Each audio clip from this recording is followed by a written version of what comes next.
All right, with the video that I'm going to do here, we're going to kind of outline what was done for the key leveling aspect on my 1980 Yamaha G5 grand piano. So I had to make some tools along the way because I didn't want to buy things that I weren't going to use, at least hopefully not use more than one time. So the key leveling that I have done might not be up to the standards. As a professional, I'm not sure.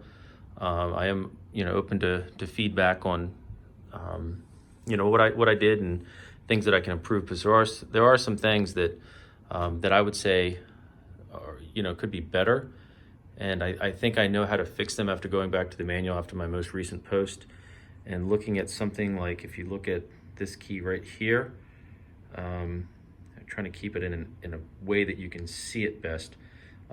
The key is kind of rocked just a little bit, and I went back to the Yamaha manual. There's actually a step on how that can be slowly reworked and to identify or fix some of these gaps.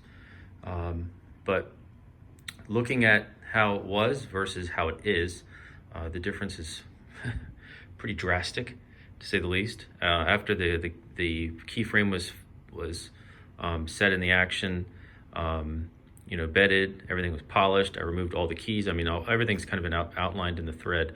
So these were the tools that I used for the leveling process. So these were made from a piece of 1-inch pine. I drilled a hole in the center, cut them to a certain length, and this is one of the steps where I could have saved quite a bit of time, in that I should have cut these down more than basically to bring the key height down, and then I should have used paper punchings to raise it back up. That would have been drastically faster than taking these and very, very, very slowly working them down to the correct height. So lesson learned, but is what it is. But as far as kind of a reference point, I measured from the base of the action cavity here, this piece of wood that's, it's basically, this piece that you can see, the base of the action cavity, and used a piece of aluminum that I cut, which I don't have sitting here in front of me, just realized that, that is set to exactly 64.00 millimeters, measuring from here to here, very, very, or cut that exactly to that measurement to set this guy, and then basically this was set to keep that at like a static height. So this is pressed in there, and then that key's already been set, but once it's there, key doesn't move anymore. So once the height was set on the bass and the treble, using those, so this guy being this end of the piano and the bass going on key number 1, so those two were used, and then a 48-inch piece of aluminum was set along the height, or along the keys, and the initial was kind of a wave looking down the piano. Everything was completely all over the place, and what we have now is whites that if they're not perfect, I mean, like I said, if you see anything, let me know. The only thing I see is a couple keys that need to be potentially, the left to right is off by such a so small amount, which I think it was one of the ones here. There's one, I think it's maybe this guy. I have to kind of stare at things for a while, so I'm not a professional on any of this. But anyway, once that was done, I used this thick piece of aluminum, set it across. Once I got things relatively close, and then went along with the feeler gauges, I used this set, which goes down to 8 thousandths. You see there? That's the thinnest one. And then I have another set that goes down to 4 thousandths, which uses a different type of metal. That one's actually in the garage for another project I'm working on. I'm rebuilding the engine for my snowblower that I have.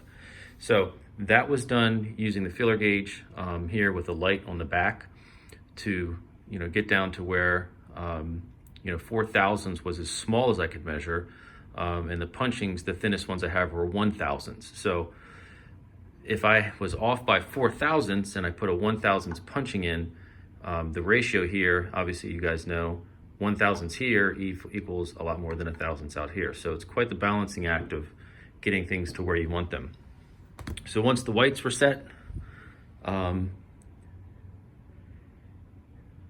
of give you a little view of where I have things. Again, feel free to let me know anything that looks wrong.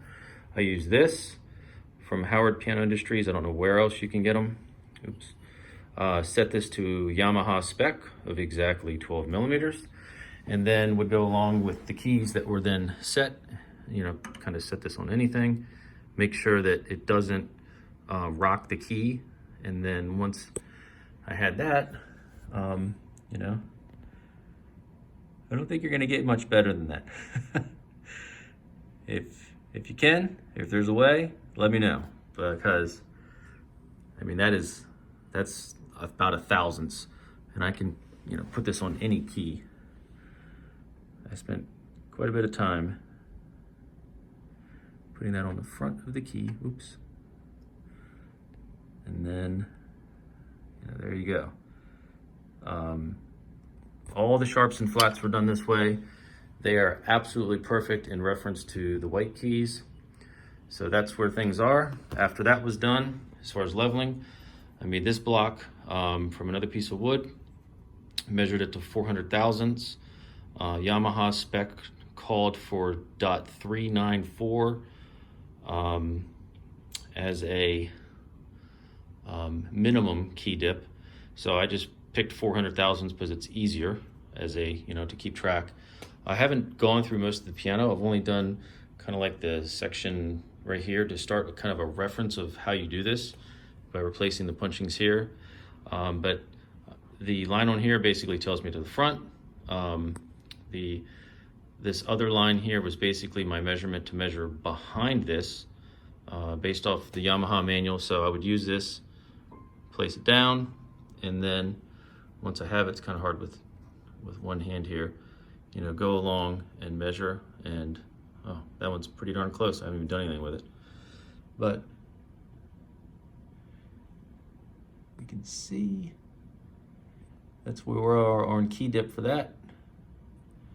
I think that's the way I'm going to check these, is use this. If it's wrong, again, please tell me. But basically play the key, use my finger to run across. If it's too low, use the punchings to bring it up. If it's too high, take out some of the punchings that are existing in there to allow it to drop more. So that's the step I'm at now, to do key drop, and then I will move on to the next step in the regulation. So there we are. Let me know what you think. I appreciate it.